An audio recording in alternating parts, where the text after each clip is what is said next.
Buongiorno a tutti e benvenuti a Bravocast Italiano. Sono Stefano e come sempre sono qui con la mia collega Angela. Oggi è una di quelle mattine speciali in cui ho voglia di parlare di qualcosa di nuovo, qualcosa che mi fa venire voglia di muovermi. Quindi cominciamo. Buongiorno a tutti voi che ci ascoltate. Sono Angela e sono contentissima di essere qui con voi oggi. Stefano, già dalla tua voce si sente che hai energia da vendere stamattina. Cosa sta succedendo? Hai ragione, Angela. Ieri sera stavo guardando la televisione e ho visto un programma sugli sport acquatici. Ho visto delle persone che praticano il surf. Il vero surf, sai, quello con le onde grandi del mare. E mentre guardavo pensavo, voglio assolutamente provare quello sport un giorno. È qualcosa che ho sempre sognato di fare, ma non ho mai avuto il coraggio di iniziare. Oh, il surf! Capisco perfettamente quella sensazione.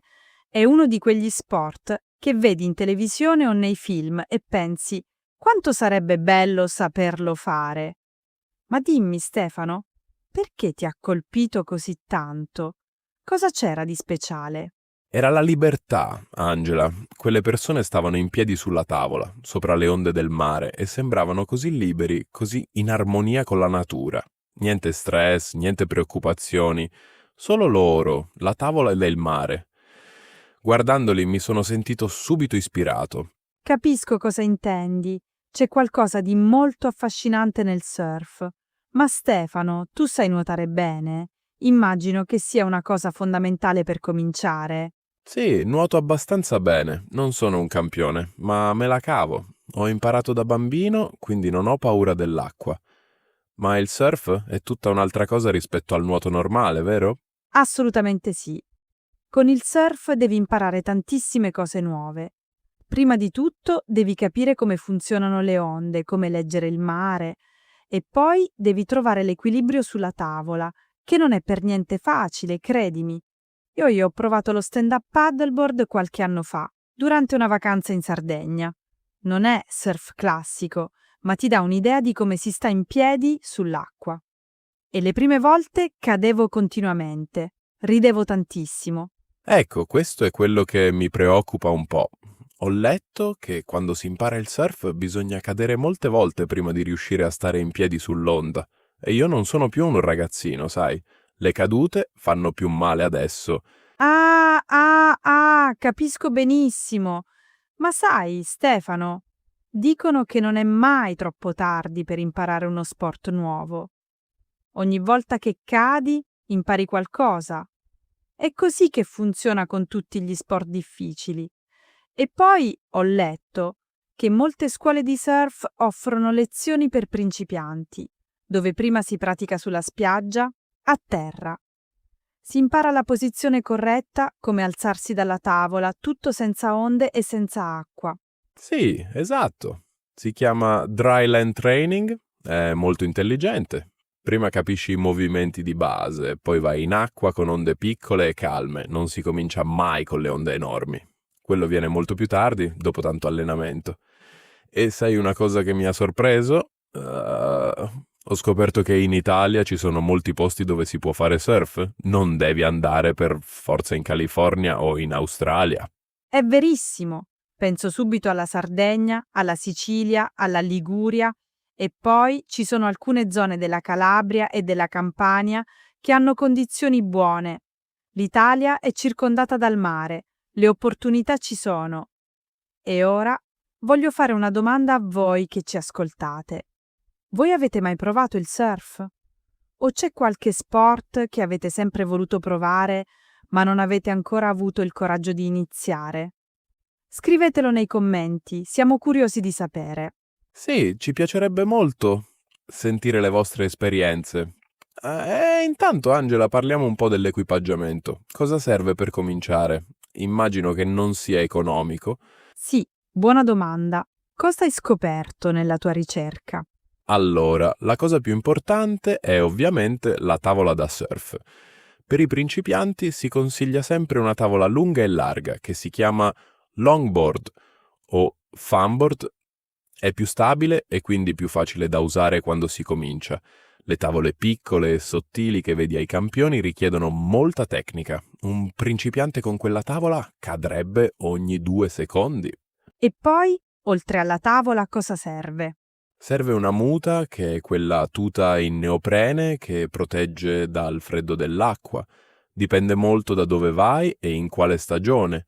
In estate, in acque calde, puoi usarne una molto leggera, ma in inverno la muta è fondamentale.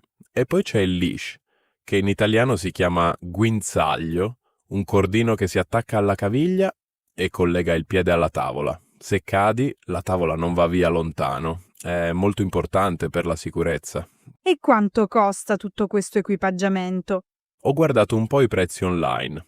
Una tavola da principiante nuova può costare tra i 200 e i 400 euro. Una muta decente costa tra i 100 e i 200 euro. In totale, per cominciare, potresti spendere tra i 300 e i 600 euro. Ma la cosa bella è che quando prendi lezioni da una scuola, di solito l'attrezzatura è inclusa nel prezzo. Quindi non devi comprare niente prima di aver provato. Questa è una strategia molto intelligente. Prima provi, poi decidi. E a proposito di provare le cose prima di decidere, voi che ci ascoltate, avete mai comprato attrezzatura per uno sport e poi abbandonato quello sport dopo poco tempo? Dai, siate onesti, scrivetelo nei commenti. Tutti l'abbiamo fatto almeno una volta. Io ho ancora delle scarpe da corsa quasi nuove nell'armadio. Ma torniamo al surf. Angela, hai qualche preoccupazione per la sicurezza? È un argomento importante. Sì, è una domanda che sicuramente hanno anche i nostri ascoltatori. Il surf può essere pericoloso? Come tutti gli sport, il surf ha i suoi rischi, ma se si seguono le regole è uno sport abbastanza sicuro. Le cose principali sono imparare sempre con un istruttore qualificato, non andare mai in acqua da soli, specialmente all'inizio, scegliere spiagge con bagnini presenti e cominciare sempre con onde piccole e calme. E immagino che ci siano anche delle regole tra i surfisti, una specie di etichetta. Sì, assolutamente. I surfisti hanno un codice di comportamento. Ad esempio, c'è la regola della precedenza. Quando una persona è già in piedi sull'onda, gli altri non possono rubarle quell'onda. Chi è più vicino al punto dove nasce l'onda ha la precedenza. Se non si rispettano queste regole, i surfisti esperti si arrabbiano molto. Interessante. Quindi non è solo una questione di abilità fisica, ma anche di rispetto per gli altri. È quasi un mondo con la sua cultura e le sue tradizioni. Esattamente, e questa è una delle cose che trovo più affascinanti del surf. Non è solo uno sport, è quasi uno stile di vita.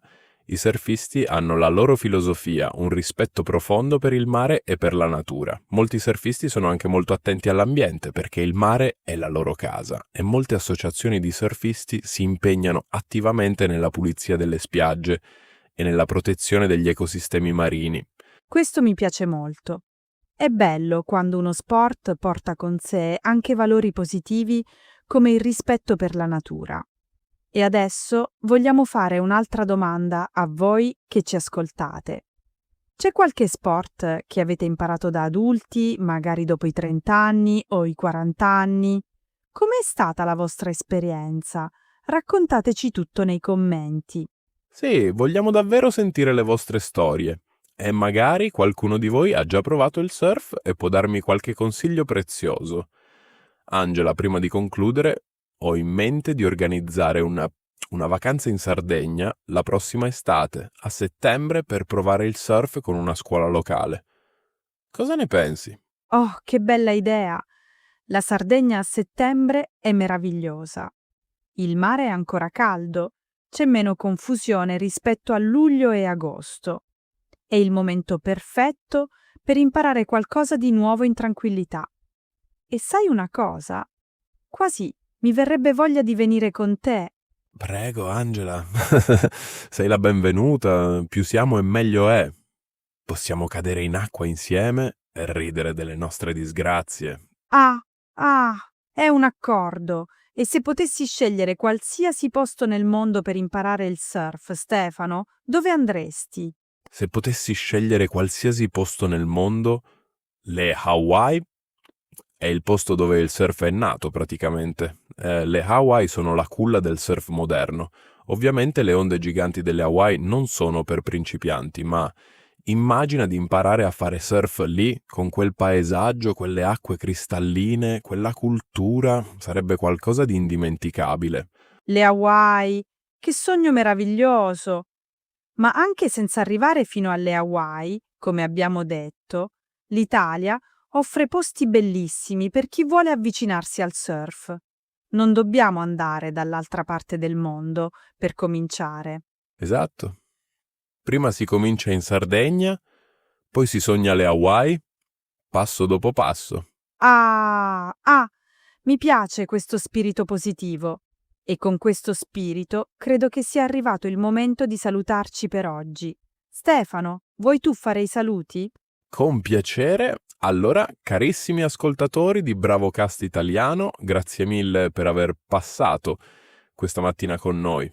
Speriamo che questa conversazione vi abbia dato qualche spunto interessante. Ricordatevi, non è mai troppo tardi per imparare qualcosa di nuovo e per sognare nuove avventure. Assolutamente. Ricordate di iscrivervi al canale se non l'avete ancora fatto, di lasciare un commento con le vostre esperienze e i vostri sogni sportivi e di condividere questo episodio con qualcuno che sta imparando l'italiano. Più siamo, più ci divertiamo. Alla prossima, cari amici. Vi vogliamo bene. A presto, a tutti. Buona giornata e buono studio.